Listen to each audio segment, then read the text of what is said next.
我哋點祝福呢？譬如我哋睇到有啲家人呢，其實佢哋真係好慘嘅，佢突然間咩都冇晒嚇。咁我哋喺嗰刻，我哋其實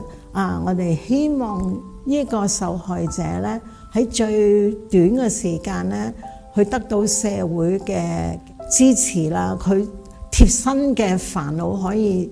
即時可以解決啦，同埋最好有啲心靈嘅都可以幫到佢，佢自己又幫到自己，去安自己嘅心咧，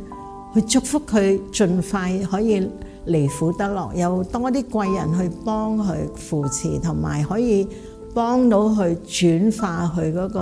個煩惱，唔好再停留發生嘅嘢啦，因為發生咗咧，我哋改變唔到，未來又未到，但係而家呢刻係我哋可以掌握到，將呢個而家嘅社會咧變得更加係有個關愛喺度，有個執行力喺度，有一個互相有種支持力喺度啦。我覺得香港係非常有希望。